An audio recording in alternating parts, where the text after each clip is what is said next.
What's going on, everybody? Welcome to Talking with the Source. It's me, Robin from Halfern Paranormal. I'm talking with the Source. No AJ, unfortunately, today.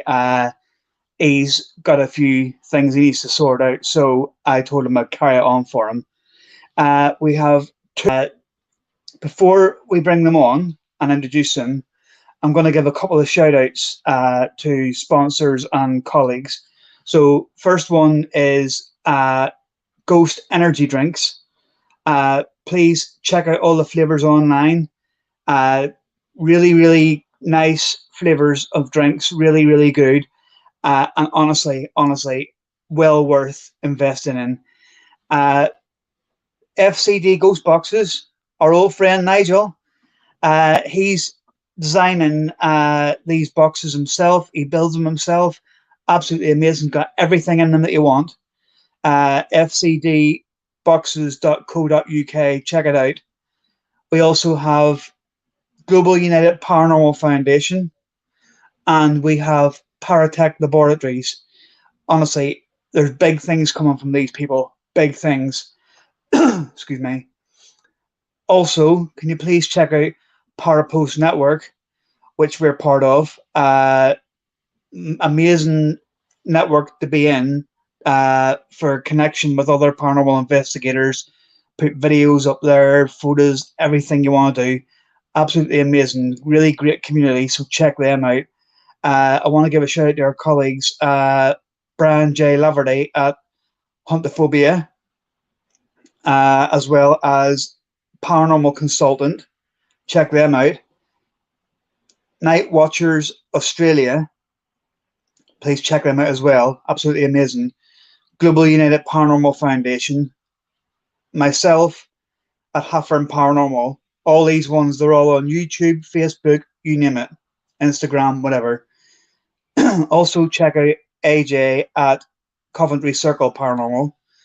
Our other host, who is not on today but will be coming on soon, Steve O'Hopkins from My Journey Paranormal. Check him out as well. And the two guys that are coming on now from PD Region Paranormal, they are Brian Horton and Robert Humphries. As well, just another shout out before we start for AAP Variety Channel, Mr. and Mrs. AAP. Absolutely amazing couple of people. They will grow your channel on YouTube. They will do everything for you. Honestly, so much coming from them. Great friends of mine. I've only known them a couple of months and already great friends, and they've already been on the podcast. So check out that AAP Variety Channel. But without further ado, let's bring on our two guests for today, Robert Humphries and Brian Horton. Yo, what's happening? Hey, Mr. Robin, what's going on, buddy? How's it going? We doing good, man. Can you hear me all right? Oh yeah. Good. So there's Raymond's popped in. What's up, Mr. Raymond? So we'll just give the people a bit of an insight to yourselves, how you all started this, how you get into the paranormal, and how you started your groups and stuff. All right. Well, I got into it at a very young age. Living my grandmother's house. It had a lot of stuff going on we couldn't explain. My uncle also had a house that we had stuff going on we couldn't explain. So I kind of got a double dose of it very young. And, I was always curious to what this stuff was I was seeing and hearing and never had an explanation for it. So I got to hunting it and figuring it out and staying up late at night. Old timey disposable camera, trying to snap pictures of everything I seen, and it led from there to when I got my license, going to the local graveyards and stuff like that, just trying to catch stuff, and it just took off from there. And then I started my own group, Total Paranormal Investigation Group in South Carolina. Ran it for quite a few years, and then I met Brian, well, me and Brian's been friends since we were kids, but we ran back into each other. I never knew he was into the paranormal, to be honest with you. Because once we graduated school, he got married, I got married. We just went our separate ways. So I never knew he was into it, really. But I'm gonna stop mine right there and then let him catch up, and then we'll tell you about how PD come about. Yeah, I'm about like Rob. I got interested in the paranormal at a very young age. I always catch myself going to the library at school and finding all the books about ghosts and crazy happenings and reading those. And that's how I got started. I just was fascinated with it. Felt like I was born to do it. You know, that's where I started it. And then my experience with my grandfather when he passed away, I was sitting down there watching TV, and he had a certain chair upstairs to sit in, and their dog was looking up, staring at something. I looked and seen him staring at me, and then he was gone. That sparked my interest in, like Rob iterated. After that, going to local cemeteries, abandoned houses, going through with a flashlight and a camera, and that was basically it. That's what got me hooked. And then I joined the Navy for a while over in California. I done a lot of solo investigations by myself, like at the Whaley House and Queen Mary, Old Town, San Diego. And then when I come back, I joined the team, stayed with them for a while, done a little bit of things, and it kind of split up a little bit. Then I decided to go with another team, joined them for a little bit. They parted ways. Then I joined another team we started. Same thing. Then me and my pop started one, Ghost Commander Paranormal, and then it was going real good. Then it started a lot of drama, and you know how it goes with drama. We don't tolerate that crap, man. Just disband. And then one day, it was kind of stagnant, not doing anything. That one day, my wife was over at our family friend and Robert's friend, lives across the street from him, and seeing Robert on the front porch talking to him, was like, "You still doing that paranormal stuff?" And Rob's like, "Yeah, you need to get up with Brian." So and that's where it starts. I let Rob take it from there. Excellent. Yeah, she told me, she said, you need to get up with Brian. I said, Brian doing paranormal stuff? She was like, oh, yeah. So I went on Facebook and I just researched him. And I was like, dang, he's been running a group for a while, just like me. And so I sent him a message. And me and him got to talking, and he was telling me about some of the drama and the things that was going on with his group. And I got to telling him about the things that was going on in my group. And the worst thing about my group is I'll get an investigation, get it lined up. The client would be, needing our help, and I schedule it. We get there, and me and maybe one other person would show up. So I didn't have a team that I could count on. Most of the time I had to do it by myself. And anyway, I did a sweep of my team. The ones that I knew was going to make it, I kept. The ones that didn't, I just let them go. He did the same thing to his team. And then we merged both of our teams together. We merged our equipment together. We merged everything we had together. And PD Region Paranormal was born. And Nice. since then, man, it has been a uphill climb ever since. We have came so far. And that phone Yeah. call, I think you talked to my wife, and probably about an hour later, I was sitting on your front doorstep, was out there talking. Yep.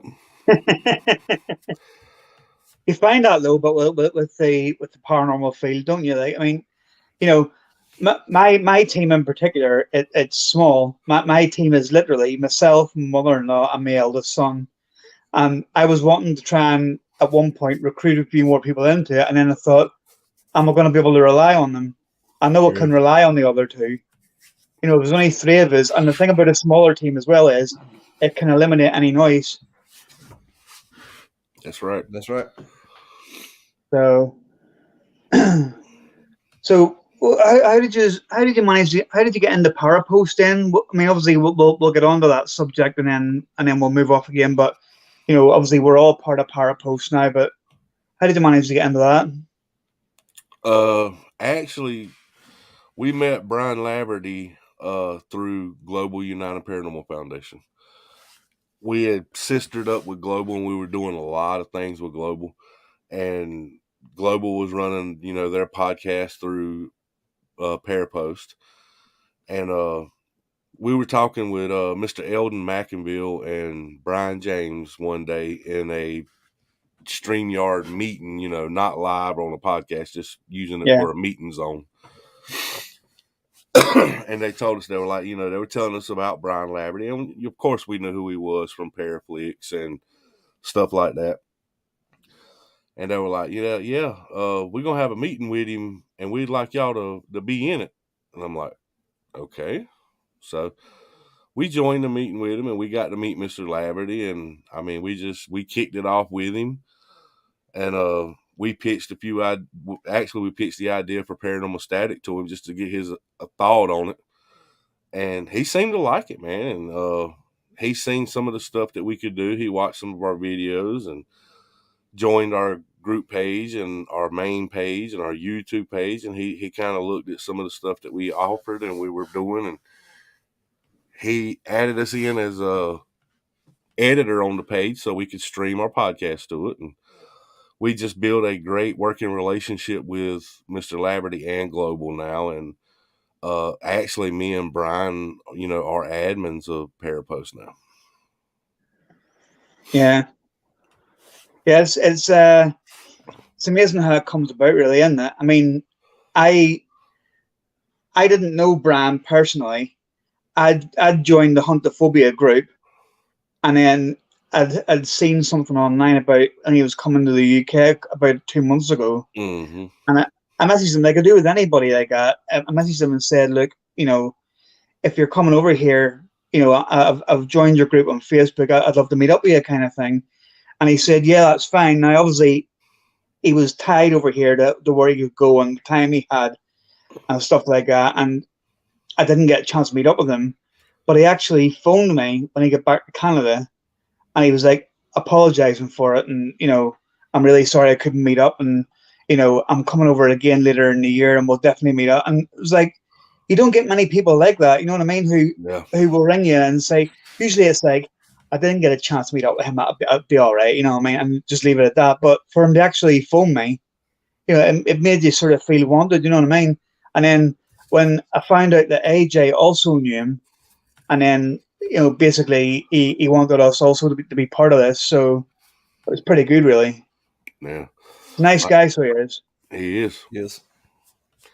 And, he's one thing that I give him a lot of props for is that he is a firm believer in the new idea that Brian Horton has come up with, where, para-unity has been took for granted for a long time. It's a word that's been thrown around a lot.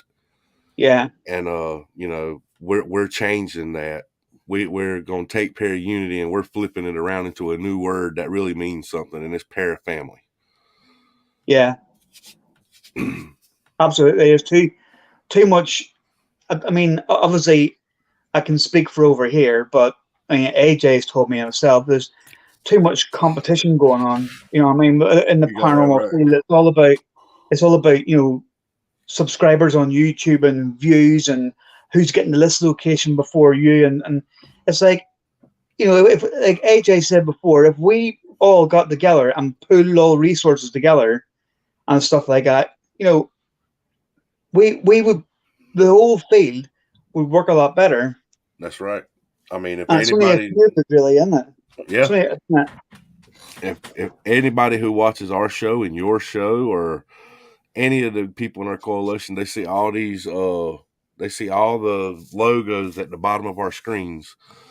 That right there is a very good thing that's going on with us. That is the Para family so far, and it's amazing the things that we are doing together. It is amazing. Yeah. Hello to Irene from Japan. Hey, Miss Irene. How you doing, Miss Irene? And this thing with the para family is like, if every paranormal team come together and work together, still working against each other, imagine what we'll be at the next year. Yeah, that's exactly right. I mean, we all are in this. I hope we are all in this field for the same reason, and that is to prove paranormal existence and to find out, research, and more info about that.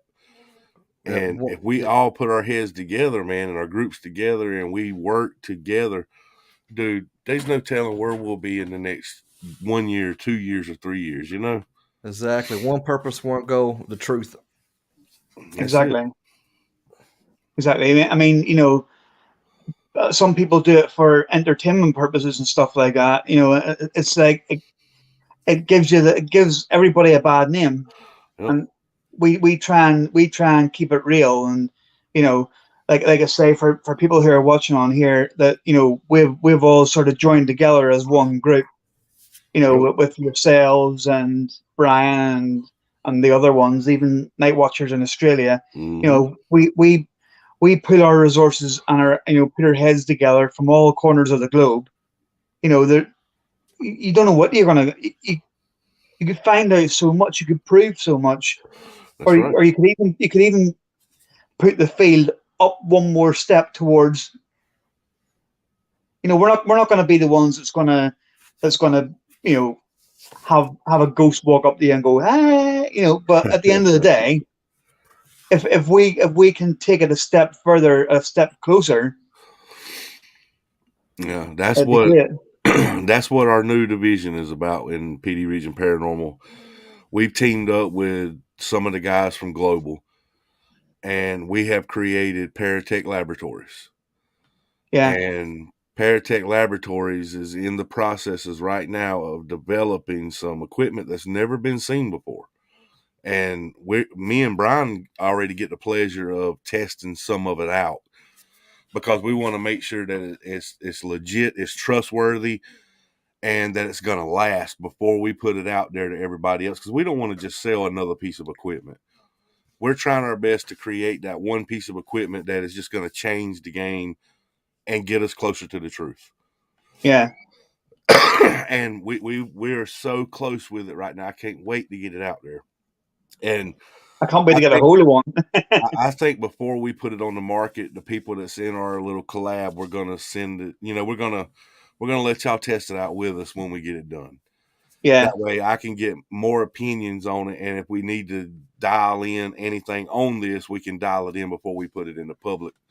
So, I mean, the collab that we have working right now is amazing for everything that we do because now me and Brian and you, everybody that's in this circle, we have those many more minds and thoughts for what we do. If we have a question, we're all there for each other and everything. So that's really going to benefit PD, I mean, Paratech. It's going to benefit everything that we do. yeah, absolutely. And I can't wait to see this equipment in action, because you mentioned it the other week there, and Mm-hmm. honestly, I'm so looking forward to seeing it. Well, we used some of it this past Friday last Friday on an investigation, and I ain't gonna lie to you, the results was phenomenal. I mean, Brian had so many experiences using this thing, and I had some experience. It's just so far it's working out really good. I got a Excellent. name for it, Rob. It's called the Holy Grail. Yeah, It's just, but the way I look at it, and a lot of people, probably yourselves, look at it as well, is when if you have an SB7, right, or you use like necrophonic or whatever you use, and you get a word here and a word there. you know, I I've started using the Angelic app, and I find it's quite good.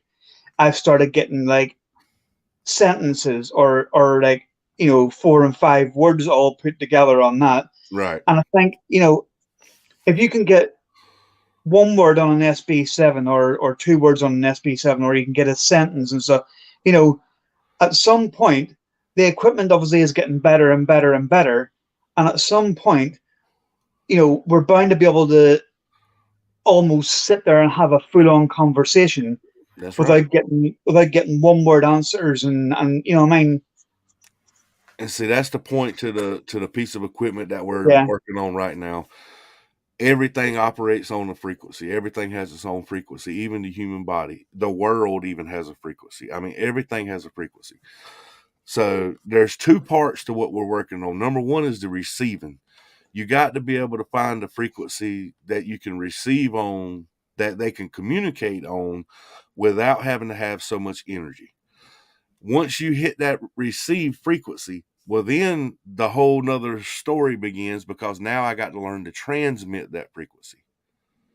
So it's a two-part deal that we're working on. Once we get the frequency locked in for the receive, Now we got to turn around and build a whole nother piece of equipment to go with it to be able to transmit on that frequency, because the human voice is not going to transmit on that frequency. Yeah. So it's a big thing we're working on, and it's going to take us a little while. I ain't lying. You know, a lot of time, thought, research, and our tech team is doing an awesome job with it. I couldn't ask for a better team. Well, I'm really looking forward to that. I really am, because I think there's so many people using the same thing all the That's time. right. You know what I mean? And it's like, I don't know about you guys, but you know, although I use some of the stuff myself, it's like you put a video and you think, oh, necrophonic again, you know, or you know, oh, SB7 again. And I actually had an SB7 and I sold it. I couldn't get on with it. I just couldn't get on with it. Yeah. You want to try something really cool? I know you got digital voice recorders. Yeah. Experiment with your voice recorder. In other words, if you go on like Amazon or somewhere, you know, the little plug-in microphones with the 3.5 millimeter plugs. Yeah. Experiment on the decibel and frequency microphones. You can order those little mics that plug in recorders that change your frequencies. And whenever you change your microphone frequency, that's automatically changing the frequency that you're recording on. And we're having good luck with that right now. So, like, you can order you some 50 megahertz, or go down to 20 megahertz, go to 10 megahertz microphones, and you know, order you a few different ones. They're not expensive. They're like $9-10. You know what I mean? And order you different megahertz microphones and mark them. You know, this is 50 megahertz, this is 40, this is 30, this is 20, or whatever. And do EVP sessions with that recorder and use that microphone and see which one of these microphones gets you the most responses, and it helps you figure out how close to that frequency that we're getting. Yeah. So, you know, that's a Never good thought of way that for, idea actually. yeah, that's a good way for other teams to help out with what we're doing. Because I mean, you think about it, we're trying to find a frequency that we can talk to spirits on, and you got a frequency that goes from like 0 hertz and it goes forever up. I mean, it's just the biggest spectrum that you can see. Yeah.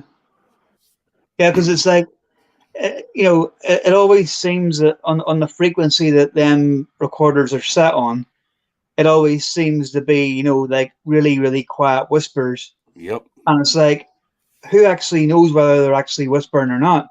Maybe they're actually talking as loud as we are, Yeah. but because, like you say, it's not at the right frequency, Mm-hmm. it's only transmitting through as a silent whisper. Because sometimes I've had it where I've even thought to myself, is that a voice? And I've had it right at my ear. You know what I mean? And you're listening, you think, I'm sure that's a voice, but it's too quiet. Who knows? They're probably talking as loud as we are. That's right. And if you think about it, if we could actually figure out the frequency that they're on, to where they don't have to have all this energy to communicate, we liable to one day actually be able to sit here and have a conversation. Yeah, that'd be good because if you could, especially if you could do it on a podcast, you know what I mean? Yeah, wouldn't that be cool? It would, because that's what I'm saying. You can actually do the podcast like we're doing now, and then Robert pulls out the new box, and then it's like, oh, there's a fourth person here now. You know, it just gives people that extra.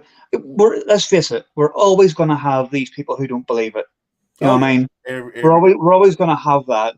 You know, someone could walk up to you, a ghost, and in front of your camera, and tap the camera and wave, and someone else say, "Oh, that's a hologram." Do you know what I yeah. mean? Yeah, you're going to have people who are never going to believe it, but the more people who you can get to believe it, and I think as time goes on, more and more people are actually getting into it now. Oh yeah. Right now, there's so many. There's more people in the field right now than they has ever been. I mean, and you know, it goes back to like whenever the first TV shows come out. You know, like the original Ghost Hunters and stuff like that when they started airing on TV back. You know, in the early days, there wasn't a lot of people in the field right then. But people No. started watching it on TV. They started thinking outside of the box and becoming interested in it and stuff. And then they decided, hey, I'm going to look into this. I'm gonna start building me a team or something. And me and Brian, this year here marks 27 years for us in the field. That Nice. is a long time. But in that 27 years, we have got so much evidence we actually have skeptics in our group who were skeptics, and they went on investigations with us, and they've done research with us, and they've seen some of the stuff that we've seen, and they're no longer skeptics. Yeah, definitely. It's phenomenal. I mean, you know, I've caught some pictures of stuff, and I've sent it to different people, and they've been like, "Send me that picture. I'll pull that apart," and then they're sending it back to you, and they're like, "I can't." You're like, Yeah. "Sorry, what was that?" Yeah. Yeah. But still, they're not saying I can't put it apart, so I believe that's paranormal. They're like, I can't put it up. I had one person actually say to me, what was it? What was it taken with? And I said, well, it was taken with a camera on a phone. Right. So has it been sent to other phones? Well, yeah. So, in other words, oh well, it could have been superimposed in. Well, no, it wasn't superimposed in. Yeah, I tell you, the critics will come up with anything. A skeptic's going to be a skeptic, and until they have their own very first paranormal experience, personally, they're going to remain a skeptic, and that's okay. I love having skeptics around. I do, because the skeptics are the first ones to make you really, really work harder to get that piece of evidence to show them. You know what I mean? Yeah. I think the best evidence you can get is your personal experiences. That's the evidence can't nobody take away from your criticize that. You know what happened. You're the only one that knows what happened. So That's it, isn't it? Although, like I say, you try and explain it. Nobody will believe you, but at the end of the day, like you say, in your own head what you've seen, what you've caught, and stuff like that. I mean, I'm glad really to have my mother-in-law on my team, because she's how would you describe it? She believes in it, but she's skeptical. Yeah. But she wants to have the experience for herself. Mm-hmm. So it's really, really strange. Yeah. But it's like someone. How can you believe in it? But then what she always does, and it's a good thing, is when we're out, if I hear like a bang up from upstairs in a building, she'll be like, right, well, hold on a minute. That could be a bird. That could be something falling from the roof. She tries to debunk stuff for me, and I like that part of it, Yeah, because that's awesome. when that happens, it's like, she'll try. Whenever she then turns around to me and says, I've got absolutely no explanation for that, I'm like, there you Yeah. are. And see, having somebody like that is really good, because they're not going to jump the gun on anything that they hear, see, or feel. They're going to first instinct is, okay, let's go find a natural cause for this. Yeah. And if she can't find a natural cause for it, then she still questioned, did it really happen? So that's cool.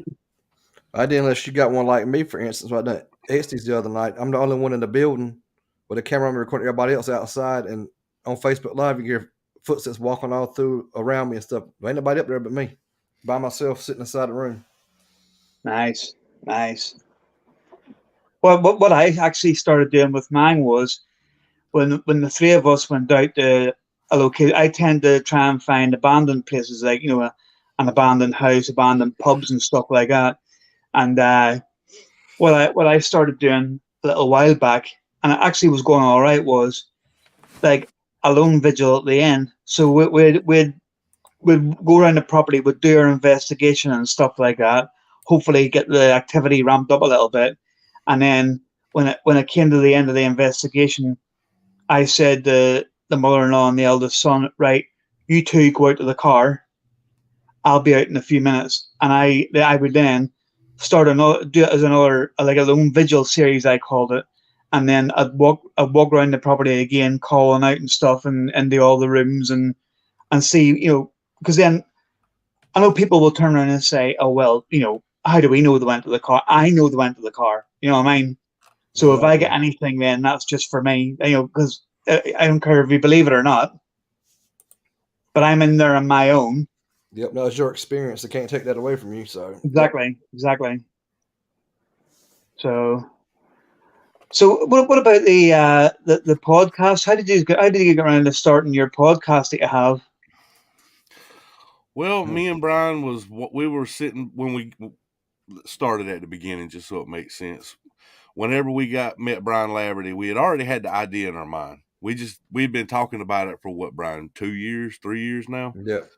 We just didn't have no idea how to do it. Honestly, I knew nothing about StreamYard. I've never been good with a lot of the online stuff. I mean, I could go on here and watch Facebook and watch videos and stuff like that, but I've never got into like which programs to use and stuff like that on podcasts.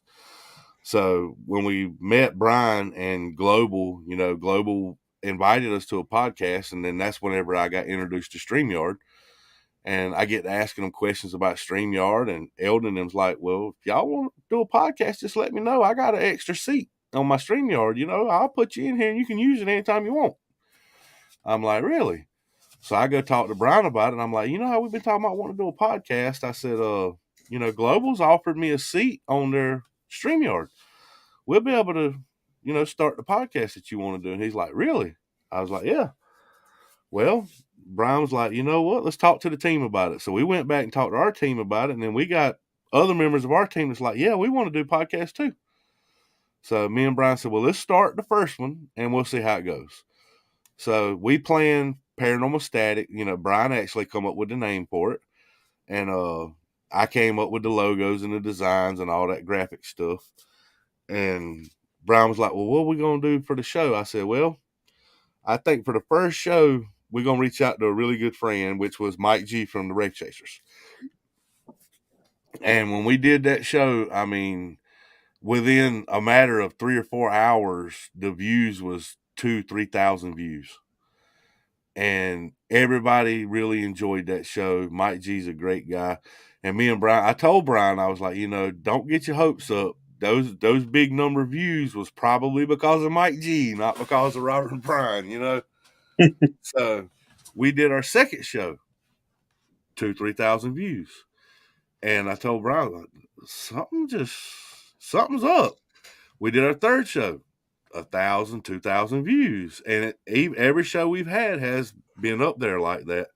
So the show's doing really great. I'm proud of it.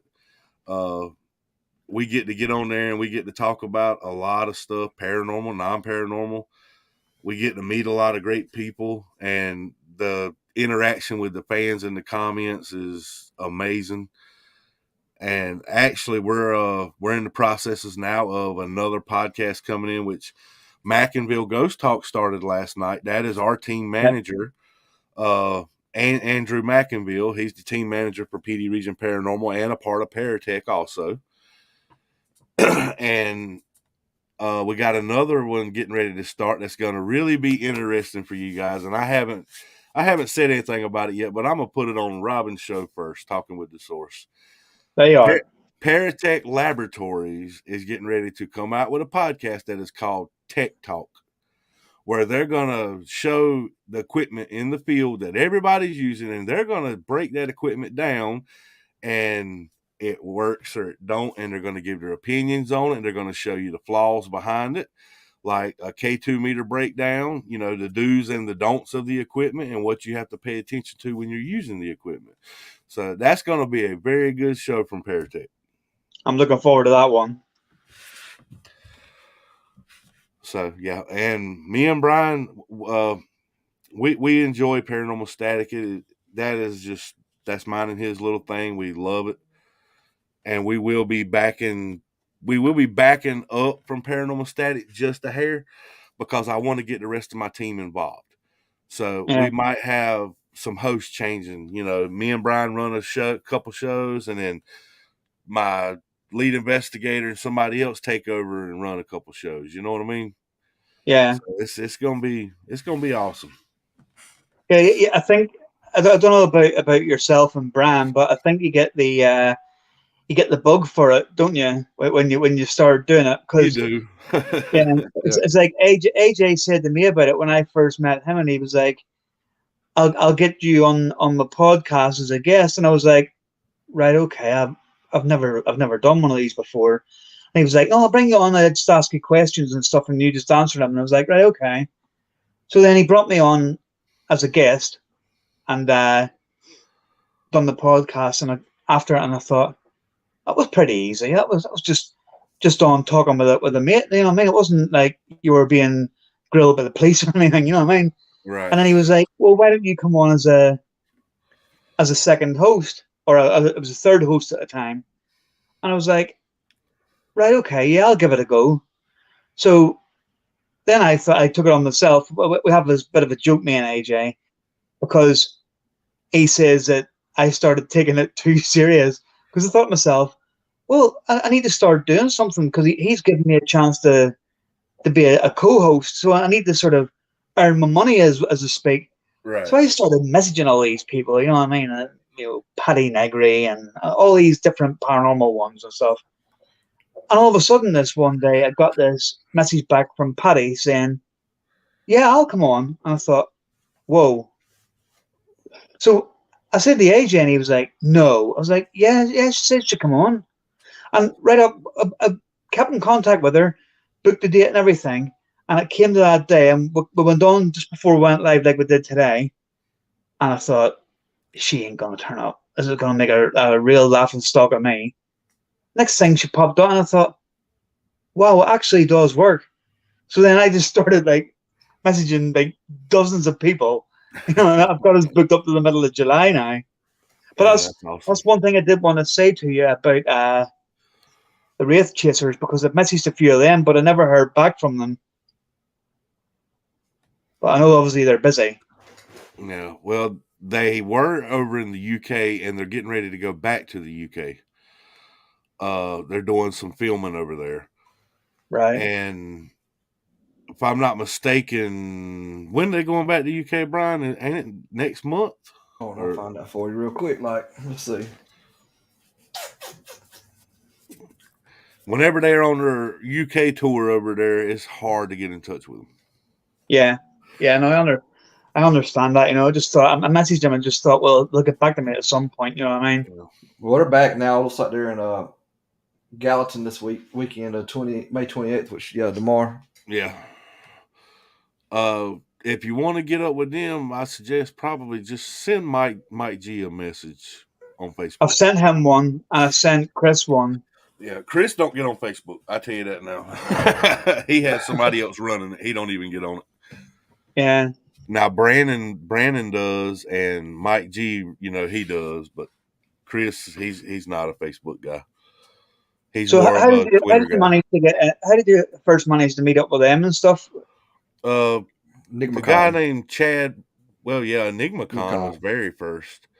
And then Chad Morin owns Ghost Hunt Weekends over here on the East Coast. And every weekend, Chad has a big location to investigate, and the Wraith Chasers is his golden ticket.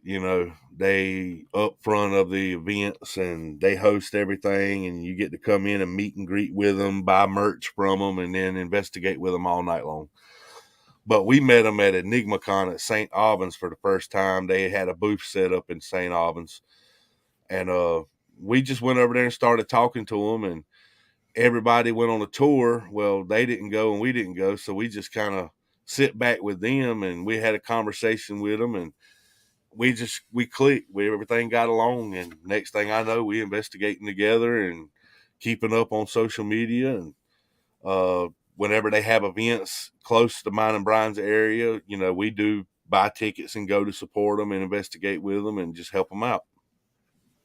Excellent. And we build a good relationship with them. That's what you want, isn't it, though? Definitely what you want. Yeah. Oh, yeah. Just like David Taylor and Christy Grissom for Our Haunted Lives on Paraflix. You know, we've worked a great relationship. They're amazing people. I mean, really good friends to us. And matter of fact, they're going to be on Paranormal Static next week. So that's going to be a really, really good show. Absolutely. Absolutely. I have to watch that one, definitely. The Wraith Chasers, they done a couple of different shows, didn't they? They did Ghost Asylum. Yep, Ghost Asylum, Haunted Towns, Yeah. Haunted Live. Haunted Live, yeah. Then Chris and Mike done one with Demi. Demi Lovato. I forgot the name of that one. Yeah. And they're working on something right now too. That's what all these UK trips is about. So it's going to be interesting. Yeah. Yeah. A lot of people seem to like it over here because like one about the history that we have over here and historic buildings and stuff like that. It seems to be a bit of a magnet. Over here, we're sort of attracted to the US, where over there they seem to be attracted to here. Yeah, I want to do the Tower of London, but I can hang that up, getting in that place. Yeah, it's it's one of them ones where again they do tours in it, so it's one of them. You probably have to specially book it, things like that. But there's other places over here. They've got the Ancient Ram Inn, 30 East Drive. They're two really really haunted locations. I mean, I've been to East Drive 3 times myself, and the stuff that's happened in there is unexplainable. And it'd be somewhere if you get your equipment going with the frequency and stuff like that, you honestly the amount of stuff you get in there is unbelievable. Oh yeah, looks like I'm gonna get my passport here pretty soon. Well, get your passport and get yourself over. Honestly, Oh yeah, it's the East Drive one especially. You see it on TV. I mean, I know Nick and Katrina did it, and a lot of people have done it. And you sort of think to yourself, right? Well, is it really like that? Because some of the stuff that happens there seems like so far out that it's like unbelievable. But I tell you, I was standing in that house in a room on my own, and there was coins and marbles and everything coming from in front of me from the wall. There's nobody there, but they were purposely just missing me. I could hear them whizzing past my ear, and they were hitting the wall behind me and dropping to the ground. And there was nobody there. There was nobody throwing them. I was in the house on my own. that's awesome. So it's like, and then some people who have been there have had like coins or marbles thrown at them, and they've thought, "Oh, I'll take this home." There's like a little souvenir kind of thing. And the woman next door told me she always receives mail, but with the marble or the coin or whatever it is, sent back in a little note. I've sent this back. Please tell them to leave me alone now. Wow. So they've got a sign inside saying, "Don't take anything because trust me, it'll follow you." Yeah.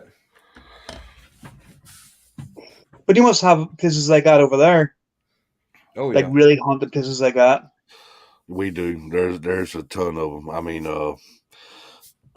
St. Albans Sanatorium, Madison Seminary, Waverly Hills Sanatorium.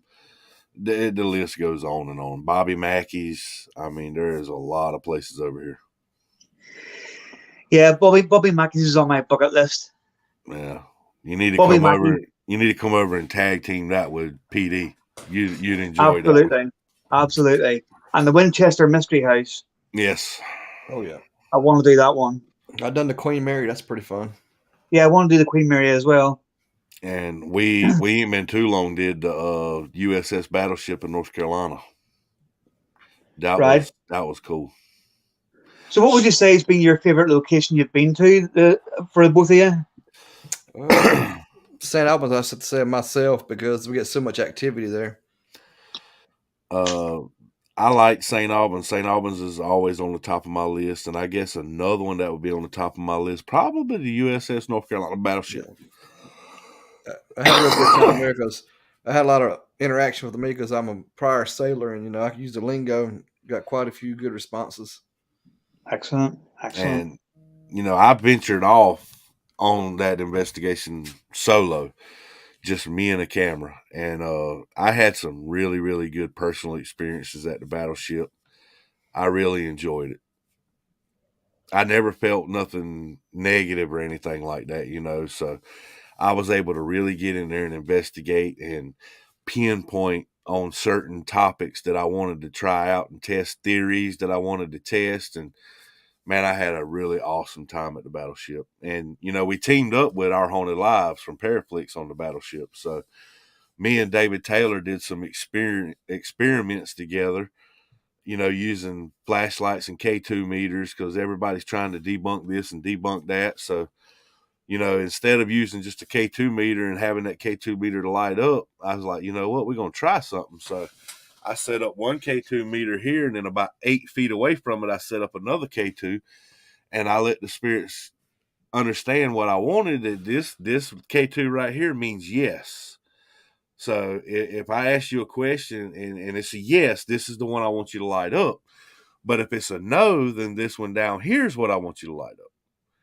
And I described that 2 or 3 times just so they would understand.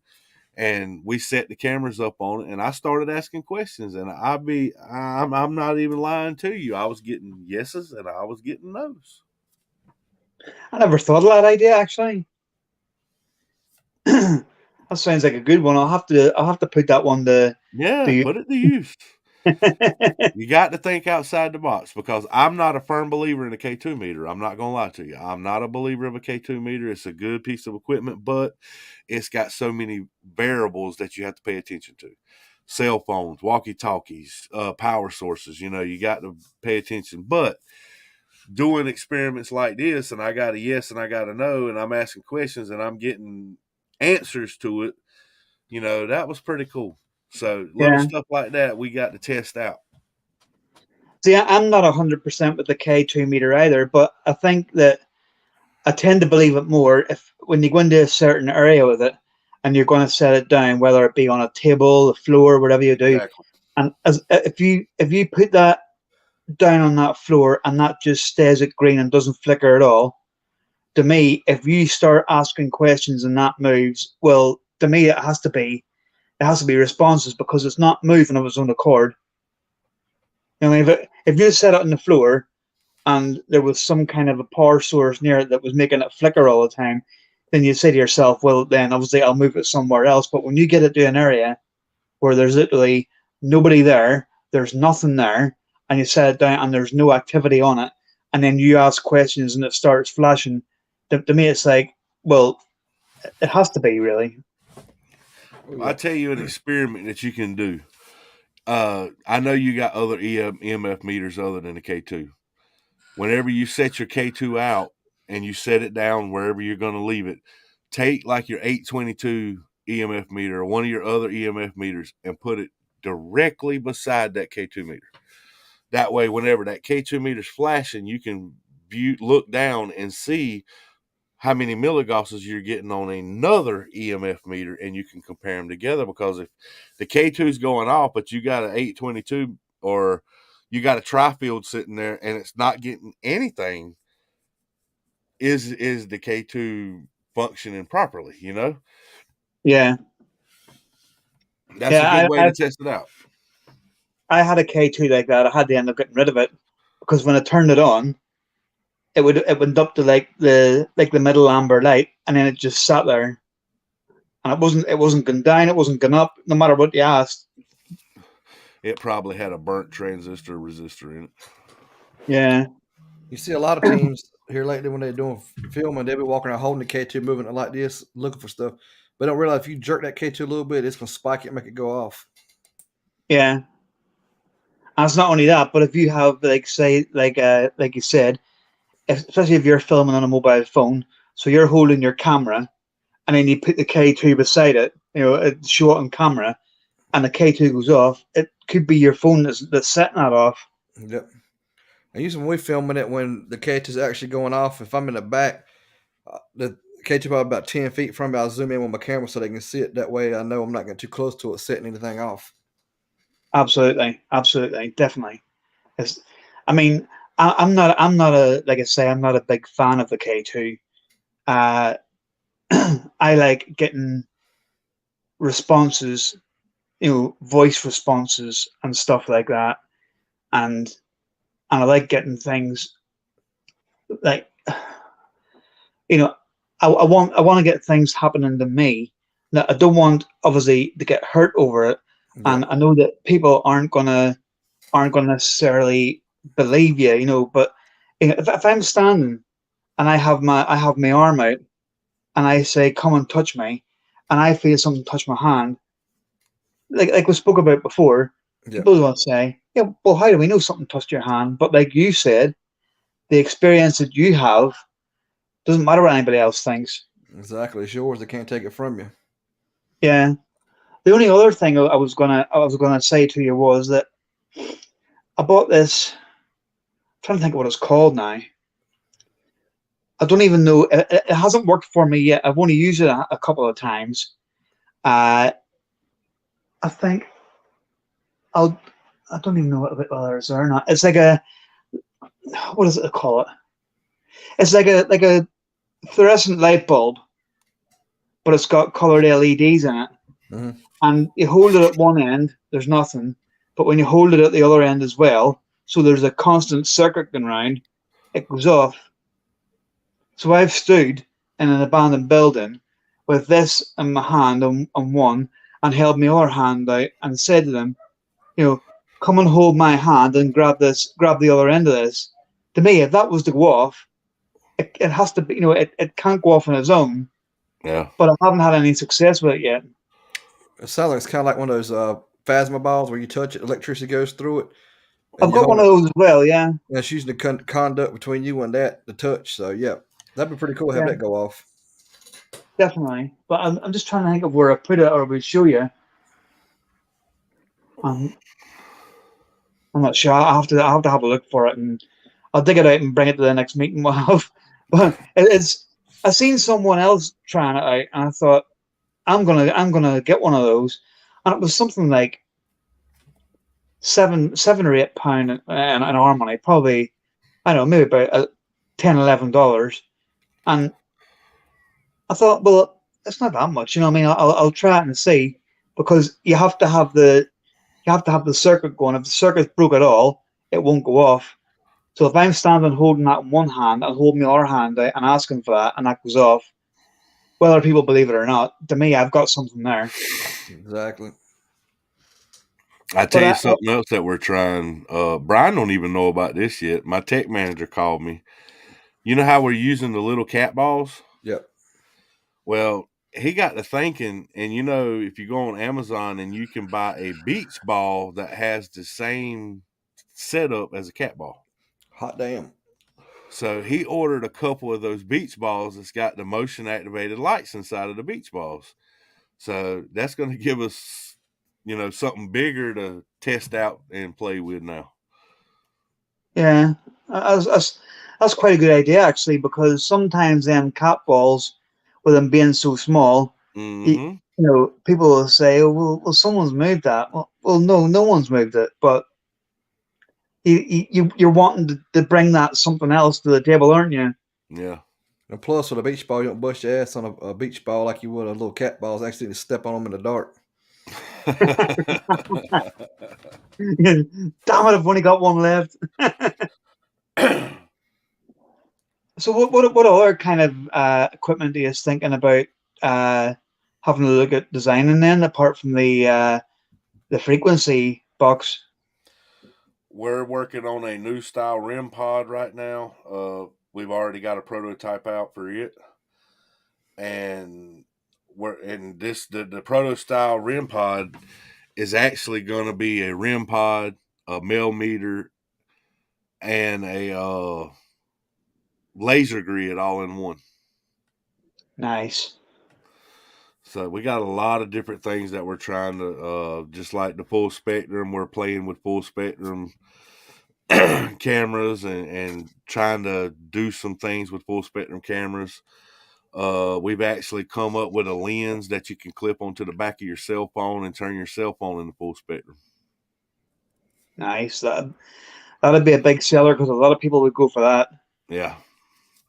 There's a lot of things that we're working on, and that's the whole reason that I hadn't dropped Paratech yet, because I told Brian and I told Eldon and them I don't want to drop it till it's ready, because I don't want to have to rush my team at the stuff that they're building. You know what I mean? Let's Yeah, get it locked in, and then we'll drop it to the public, because I don't want to mess this up and I don't want to drop the ball. The biggest thing about Paratech, if you order equipment right now from half these places, you got 3 to 6 month wait.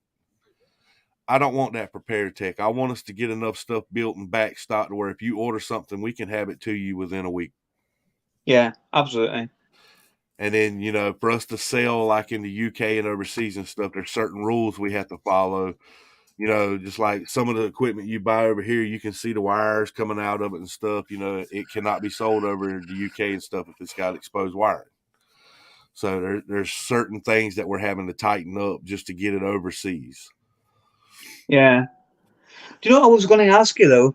Do you know there's one piece of equipment that, well, there's two actually that I would really love to have in my possession. But do you know the Geoport Uh-huh. is now? Is it going to be the box that you're bringing to the table? Is it going to be better than the Geoport Well, or different than the Geoport? Should I say? the actual radio part, as far as the volume controls and the power, is going to be close to the same as the Geoport.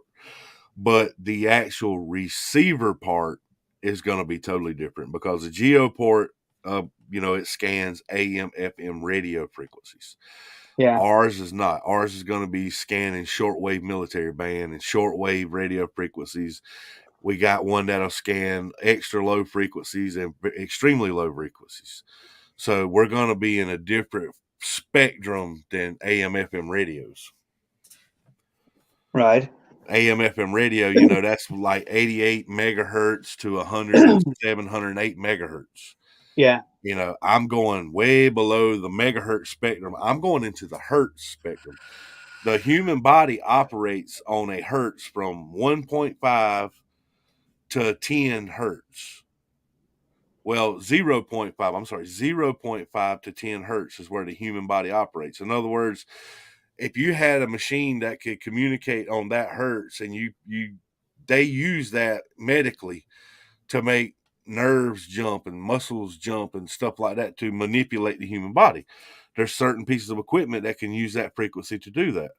Okay, so my theory is, and I'm testing it, if the human body operates at such a very low frequency like that, from 0.5 to 1.5, then what if I can get into that same spectrum with the human body and receive on an audio recorder? How close could I get to the spirit realm or the spirit spectrum? So that's where we started at. We started at very low, well, what they call extremely low frequency. And we've had some really good results from it. We've got full sentences. And so now we're going to change that frequency up just a hair. We're going to go from extremely low frequency to very low frequency, which is going to take us from the 0 to the 100 hertz spectrum and put us in about 100 hertz to 300 hertz spectrum. And then we're going to play with this zone and see what we get and try to dial it in a little bit closer. That way, once we figure out the spectrum that we have the best luck on, I can take these little hack shop radios, change the chips out, reprogram that radio to that spectrum, and you don't have to sit there and scan. I can put it on that frequency, that one frequency, and then you can plug it into your anti-spirit box and go around and use it. Nice. Nice. The other one I was looking at was the Polter Pod, but there's nowhere sales in. I think Addict Junkies has got them. I don't think a couple Addict Junkies. Right. It's got some good responses on that. Yeah, matter of fact, we did an investigation with him. It was one of our clientele investigations, and Addict Junkie joined us on it. And he used it there. And if I'm not, I think we had some really good results out of that thing. Let's see what it's got here. I'll tell you right fast. I got to pull it up. I'll tell you what it's called. It's got a spirit. I know it's got the new spirit boxes. Let's see here. Here it is. The Attic Junkie Paranormal SCOM portal. I think that's what the polter pod is. It's $190. Right. Yep. Yeah, the polter pod is kind of like a spirit box. Let's see. Yeah, it's like a traditional spirit ghost box. It sweeps through radio stations. However, this is the first box to ever do a motorized sweep. The original in Ghost Box Robotics. The motorized sweep can be controlled with very fine adjustments to your liking. So pretty much what that is it's a portal with adjustments. I mean, Yeah. as far as your sweeping. Yeah. I mean, like I say, all this equipment will be obsolete to me whenever you get your one designed. But definitely, you know what I mean. But like you say, if it takes 5 days, 5 weeks, 5 months, 5 years, you've got to work That's on it right. and get it right before, because you don't want to be getting something built and shipping it all out as fast as you can, and then you find out you're getting it back. Well, I've got problems with this, and That's right. you want to Yep. make sure you've got it down to a fine art, and that you're gonna sell these. People are gonna buy them. They're gonna you're gonna send them out. They're gonna get them, and they're gonna think, wow. That's the point behind it. That and to further our research. I mean, that's what it's all about. To further Absolutely. our research. Everything in this field is further in research. That's just like I was watching the show last night, and this guy talking about, I don't think we'll ever know what all's in the field. And it got me to thinking, I'm like, dude, if you only knew, you're never going to have the end of the field. You're never going to get, you're never going to know it all. I don't care what you experience or what you go through. I've been in this field 27 years, and I'm still learning something every single day. Every day. Yeah, yeah. I was about to say that to you. We're always learning. We're never going to get to the point where you think to yourself, right, I know it all now. That's right. So it's just it's the boundaries are endless, really, aren't they? Mm-hmm. Yes, they are. And that's what makes it, for me, more intriguing, because it's like, I'm going to learn this new stuff all the time. I'm never going to get to a point where I think I know it all. Something new is going to happen all the time. Something new is going to come out all the time. You're going to design this ultra low frequency box, and then obviously get it into production and stuff like that. And then you might find that you think to yourself, hold on a minute, I can do this and either modify it And make it or better. build something. Yeah, or build something that goes even further than that. And the only bad part about it is once I build it and I get it out there and people order it and get their hands on it, there's no telling what these people's going to take and say, okay, he did this and he got this result. Well, what if I do this to it or add this to it? You know what I mean? So there's no telling what's going to happen. Exactly. I was wondering. Well, I don't know. I mean, you'd be the guy to answer it probably. Do you know whenever you were at school and you had those overhead projectors? Mm-hmm. Well, when you're in a location, I mean, obviously, I tend to go to abandoned buildings, so there's not going to be any electricity or power or anything like that. Right. But how many times, and it's happened is all, when you're standing in a location and you think there's footsteps coming towards me, they're getting louder, or you feel a rush of wind go past you, or all of a sudden you get like a real cold spot and stuff like that, and you know that there's something there. It's like if you could have one of these modified, where you could literally set it down, turn it on, and not when I say light the whole area, I mean like I don't know if you put say full spectrum light it, but project the whole area that would show up anything at all moving. Yep. That might be something to test out. I don't know if it could ever be done, but it would be something. it's something that I had in mind. Now, I wouldn't have to know how to even think about starting something like that.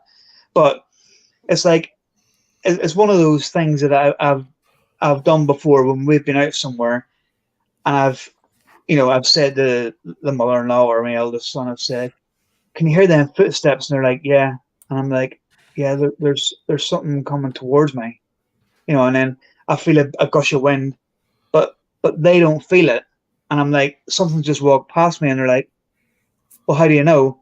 Well, it just felt like a breeze go past, or I felt something sort of brush me or something. And they'd be like, "No, we didn't feel it." If you were able to have that area where you could project some kind of light on that whole area, and it would show up stuff like that.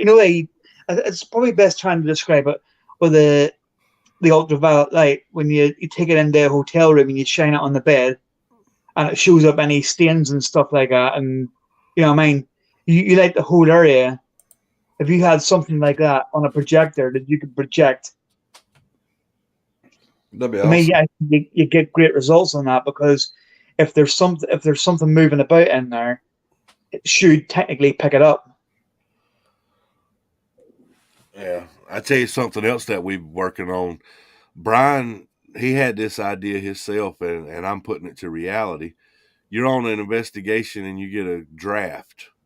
You feel the wind pick up, you get just a small draft and you want to prove it. Instead of just saying, I feel a draft, you want to prove it. So I went and I ordered a anemometer, and I guess that's how you say it. The little device that's got the fan in it. When the wind blows through it, it spins and it tells you the airflow. Yeah. So I took it apart and I did some investigating inside of it, and I was able to change the ohms of the device. So instead of having to have a really strong wind to make it blow now, I was able to go in there and loosen it up and change the voltage to where just a breath. All you got to do is just breathe on it now, and it's giving you a reading. So next investigation, we're going to be playing with that to see if we can get it to show when we get a draft or something in an investigation. Nice. Hey, you guys are going to cost me a fortune here, because I'm going to be buying all this. Whenever it comes out. Every single thing you're saying is like, I'm going to have one of them. Yeah. I better start saving now. You'll have you a very good promo code, trust me. Excellent. Well, listen, obviously we've gone over the hour now, and we usually try and keep it to that. So I just want to thank you for coming on. I know that you've got stuff to do, and the time difference and stuff is, we're in the evening now, where you're only into the afternoon and stuff like that. So yeah, I just like to thank you for taking the time to come on. Anytime, Rob. No problem. It was a pleasure, man. That's what families is for. Exactly. And like I say, for anybody who doesn't know, we all work together behind the scenes anyway. But Yep. It's not a problem. Like I say, we'll hopefully have you on again sometime, and AJ will be on as well. And I'm sure he's going to have a lot of questions to ask you about this stuff, because he's like a kid in the candy shop whenever this comes up. Yeah. Well, anybody that has any questions, www.pdregionparanormal.com. There's a Paratech link on the website. Right now it's in construction, and if you click it, it says coming soon. But as this equipment is getting tested and built, there will be videos of it going to be posted up there where you can see it and purchase it. And it's coming. It's a work in progress. You just have to bear with us. And like I say, some of y'all that's in our behind the scenes deal that we got going on will get to test this equipment before it gets sold. Excellent. You see, you're hearing it all here now. That's right. Well, anyway, I shall say goodbye to you for now, and I will. I'll be speaking to you all night anyway, and I'll see you at the meeting next week anyway. But again, thank you very much, Brian and Robert, for coming on. All Not a right. problem, man. Enjoyed it. It's our pleasure, Okay. buddy. Yes, sir. See you soon.